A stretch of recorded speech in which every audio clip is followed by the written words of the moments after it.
Hello everyone, welcome back to the channel. मैं हूं प्रियांशी और कैसे हो आप सभी।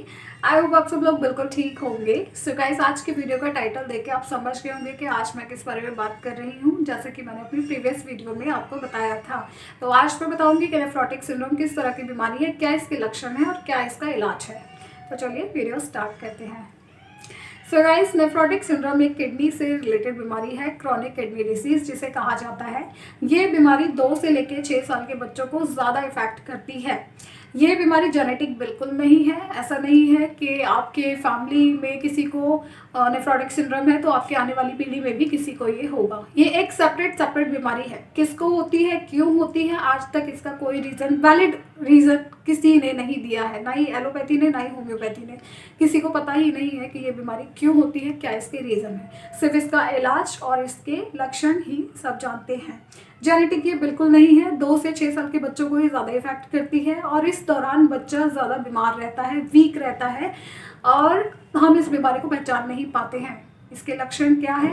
इसके लक्षण है आँखों के नीचे स्वेलिंग आना, स्वेलिंग रहती है, पैरों में स्वेलिंग आना और प्राइवेट पार्ट जो होता है बॉयज़ का, गर्ल्स का, उस जगह स्वेलिंग आती है जो हम लोग नोटिस ही नहीं करते हैं। कोई नोटिस नहीं करता है क्योंकि हम लोग अवेयर ही नहीं है इस तरह की बीमारी होती है।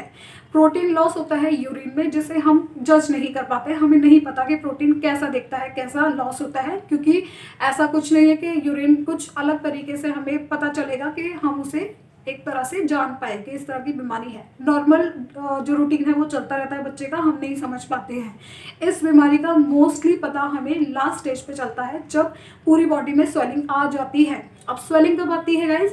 स्वेलिंग आती है प्रोटीन लॉस कंटिन्यू अगर होता है तो 2 से 2.5 महीने के बाद स्वेलिंग आना शुरू होता है। और जब लग रहा है कि बहुत ज़्यादा स्वेलिंग आ रही है बच्चे को, तो आप समझिए कि लास्ट 6 to 7 मंथ से बच्चे का प्रोटीन लीक हो रहा था, जो हम लोग समझ ही नहीं पाए। मैं भी नहीं समझ पाई थी जब मेरे बच्चे को ये प्रॉब्लम हुई थी। तो हम लोग उसी कंफ्यूजन में थे कि वो अपनी एज के अकॉर्डिंग बढ़ रहा है, वेट अपना गेन कर रहा है, लेकिन वो स्वेलिंग थी जो धीरे धीरे उसकी शरीर पे चढ़ रही थी, बट हम उसे समझ नहीं पाए और हमें बिल्कुल लास्ट मोमेंट में पता चला जब बिल्कुल हाथ से बात निकल चुकी थी। ठीक है, तो देखो इसमें होता यही है, पैरों में स्वेलिंग आती है, आंखों के नीचे स्वेलिंग आती है, प्राइवेट पार्ट पे स्वेलिंग आती है और बच्चे को भूख नहीं लगती है, प्यास ज़्यादा लगती है, बार बार पानी मांगता है और इसमें होता क्या है, बहुत जल्दी जल्दी बच्चा बीमार होता है, जैसे कोल्ड, कफ, खांसी, डायरिया, इस तरह की चीज़ें लगी रहती हैं। इन सब चीज़ों से परेशान रहते हैं।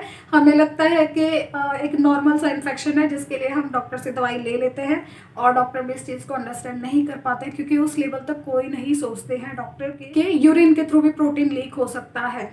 ठीक है, तो ये बात कब समझते हैं? जब बिल्कुल ही बच्चे का पेट जाम हो जाता है, यूरिन आना बिल्कुल बंद हो जाता है। मेरे बेटे के साथ यही हुआ था। उसके लक्षण यही थे कि लास्ट टाइम पे जब उसकी स्वेलिंग बहुत ज़्यादा बढ़ गई थी और फिर जब हमें थोड़ा थोड़ा लगने लगा था, क्योंकि वो स्वेलिंग सुबह सुबह बहुत ज़्यादा होती थी और दिन में बढ़ती रहती थी और जैसे जैसे सोने का टाइम हो रहा है, रात हो रही है, तो स्वेलिंग कम होने लगती थी। ऐसा डेली का फिर रूटीन बन जाता है। बाद हमने अपने जो हमारे फैमिली डॉक्टर हैं उन्हें दिखाया कि इस तरह की बार बार प्रॉब्लम क्यों हो रही है, एक दिन ठीक रहता है, दूसरे दिन बीमार हो जाता है।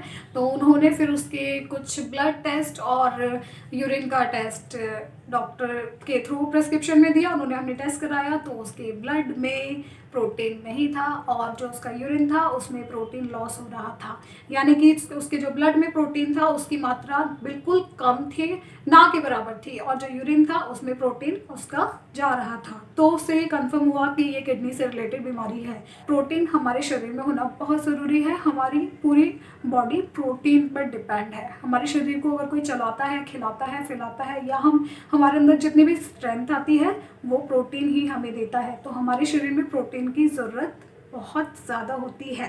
ठीक है, लेकिन इस बीमारी में क्या होता है कि यूरिन के थ्रू प्रोटीन ही लीक होता है, जिसकी वजह से हमारी बॉडी में ग्रोथ नहीं होती है, हमारी बॉडी में थकावट रहने लगती है, हम जल्दी जल्दी बीमार होने लगते हैं, वीकनेस रहने लगती है। ये होता है इस बीमारी में। अब प्रोटीन कैसे लीक होता है?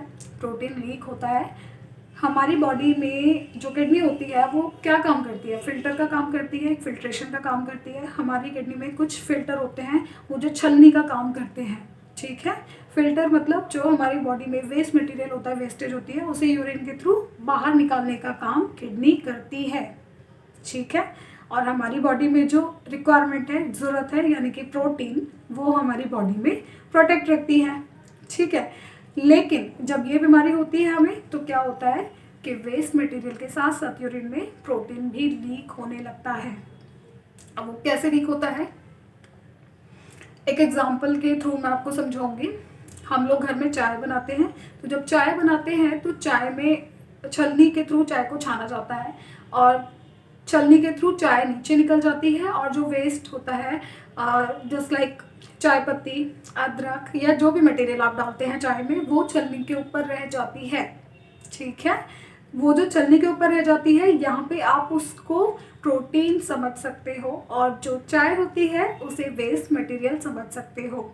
यहाँ पे किडनी के फिल्टर डैमेज होते हैं, तो क्या होता है, जैसे कि चाय छन्नी में छेद हो जाते हैं बड़े बड़े, तो क्या होता है, चाय के साथ साथ चाय की पत्ती भी छनने लगती है, राइट। तो वो जो चाय की पत्ती छनती है ना चाय में, उसको आप प्रोटीन समझ सकते हो, वो नहीं छननी चाहिए। यानी कि जो किडनी के फिल्टर हैं वो डैमेज हो चुके हैं, इस तरीके से डैमेज होते हैं। उसके कुछ पर्टिकुलर होल होते हैं, उन होल का काम होता है कि हमारी बॉडी में से वेस्ट मटेरियल को ही निकालना, और जो प्रोटीन होता है उसे हमारी बॉडी में प्रोटेक्ट रखना। लेकिन जब वो फिल्टर खराब हो जाते हैं, डैमेज हो जाते हैं, अपने साइज के अकॉर्डिंग खुल जाते हैं, तो वहाँ से वेस्ट मटेरियल के साथ साथ प्रोटीन भी छनने लगता है, प्रोटीन भी निकल जाता है यूरिन के थ्रू, जो नहीं निकलना चाहिए, क्योंकि हमारी बॉडी प्रोटीन पर ही डिपेंड है, और जब प्रोटीन ही नहीं रहेगा शरीर में, तो हमारे शरीर में ग्रोथ भी नहीं होगी। इसके लिए आपको अवेयर होना ज़रूरी है। आप ये चीज़ समझें, जानें। अगर इस तरह की कोई स्वेलिंग आ रही है बच्चे के आँखों के नीचे या पैरों के नीचे, पैरों में अगर आप इस तरीके से 1 मिनट के लिए ऐसे टच करके रखेंगे, तो इस तरह का कुछ शेप जैसा बन जाएगा, जैसे कि मैंगो के ऊपर आप फिंगर को ऐसे टच करते हैं तो मैंगो में एक शेप बन जाती है फिंगर की, उस तरह की स्वेलिंग पैरों में होती है, जिसे आप जज कर सकते हैं। आंखों के नीचे जो स्वेलिंग होती है सुबह बहुत ज़्यादा होती है, और अजीब सी स्वेलिंग होती है, नॉर्मल स्वेलिंग नहीं होती है, अजीब भद्दी सी स्वेलिंग होती है। तो वो स्वेलिंग होती है जो सुबह बहुत ज़्यादा होती है, शाम होते होते वो कम होने लगती है। तो इस तरह की स्वेलिंग होती है, जिसे आप पहचानने की कोशिश करें, और अननेसेसरी किसी भी लोकल डॉक्टर से मेडिसिन ना लें, फीवर की, कोल्ड की, कफ की, क्योंकि वो इंटरनली किडनी पे बहुत ज़्यादा डैमेज करती हैं। तो इससे आप अवेयर रहें। ये बीमारी जेनेटिक नहीं है, ऐसा नहीं है कि पेरेंट्स से बच्चों को होगी या फैमिली में किसी को है तो उससे होगी, ऐसा नहीं है। डॉक्टरों का मानना है कि इस बीमारी में ब्लड प्रेशर का इशू रहता है, ब्लड प्रेशर बहुत हाई रहता है, शुगर डायबिटीज़ होने के बहुत ज़्यादा चांसेस रहते हैं, तो उसके लिए आपको हर 3-3 महीने पे अपने चेकअप कराने होते हैं। आप जब एक ट्रीटमेंट ले रहे हैं नेफ्रोटिक सिंड्रोम का, तो उस दौरान आपकी हाइट, आपके वेट और आपके आइज़ को लेके बहुत ज़्यादा चेकअप होते हैं। डॉक्टर उस चीज़ को लेके बहुत अवेयर रहते हैं, और आपको भी ये एडवाइस देते हैं कि आपको इस चीज़ के लिए अवेयर रहना है। क्यों? तो ये इस तरह की बीमारी होती है। बड़े लोगों में भी ये बीमारी देखी जाती है, लेकिन अभी तक ये नहीं पता है कि क्यों होती है, क्या इसके रीज़न है। और जैसे कि मैं अपने प्रीवियस वीडियो में आपको बता चुकी हूँ कि इसके इलाज की भी कोई श्योरिटी नहीं है। ये होती है नेफ्रोटिक सिंड्रोम बीमारी। आई होप आप समझ पाए होंगे। इस तरह की बीमारी है ये, जो किडनी से रिलेटेड होती है। किडनी इसमें डैमेज नहीं होती है, किडनी के फिल्टर डैमेज होते हैं। तो उसके लिए आप जितना जल्दी हो सके इस बीमारी को समझें, जानें, और दूसरों को भी बताएं कि इस तरह की बीमारी है, जो बच्चों में अब जाके बहुत ज़्यादा फैल रही है। इस बीमारी का जो फर्स्ट ट्रीटमेंट है वो है स्टेरॉइड। स्टेरॉइड ही इसका एक मात्र इलाज है जो एलोपैथी में है। स्टेरॉइड बॉडी के लिए हार्मफुल है ऑब्वियसली, लेकिन इस बीमारी का अभी तक कोई इलाज नहीं बना है। सिर्फ स्टेरॉइड ही डॉक्टर इसके लिए देते हैं। स्टेरॉइड वो अपनी देखरेख में चलाते हैं, जिससे कि उसके अगर कोई साइड इफ़ेक्ट भी हो रहे होते हैं तो वो उससे लेके भी उस पर काम कर सके। तो ये होती है बीमारी जिसका एक मात्र इलाज है, जो है स्टेरॉइड। अच्छे से अच्छे डॉक्टर से आप कांटेक्ट करें और अच्छा इसका ट्रीटमेंट लें। इस ट्रीटमेंट को देने के लिए डॉक्टर 6 महीने लेके चलते हैं। एक तरह का 6 महीने का उनका कोर्स कह सकते हैं कि 6 महीने का लेके चलते हैं, और जितना ज़्यादा अच्छा रिज़ल्ट आपको 6 महीने में मिलेगा, उतना ही आगे के लिए डॉक्टर और आप संतुष्ट रहेंगे, क्योंकि ये बीमारी लंबे टाइम तक चलने वाली बीमारी है। ऐसा नहीं है कि 6 महीने में ही आप ठीक हो जाओगे। अगर हो जाते हो तो आपका गुड लक है, बहुत अच्छी बात है। और अगर नहीं होते हो तो आने वाले टाइम में स्टेरॉइड दिया जाता है, वो भी डॉक्टर की देखरेख में, अगर आपका प्रोटीन लीक होना बंद नहीं होता है। तो ये होती है नेफ्रोटिक सिंड्रोम बीमारी। आई होप आज का वीडियो आपको समझ आया होगा, पसंद आया होगा। मैं इस वीडियो को यहीं पे बंद करती हूँ और मैं एक और वीडियो में आपसे मिलती हूँ। तब तक के लिए आप सब अपना ख्याल रखें। Take care.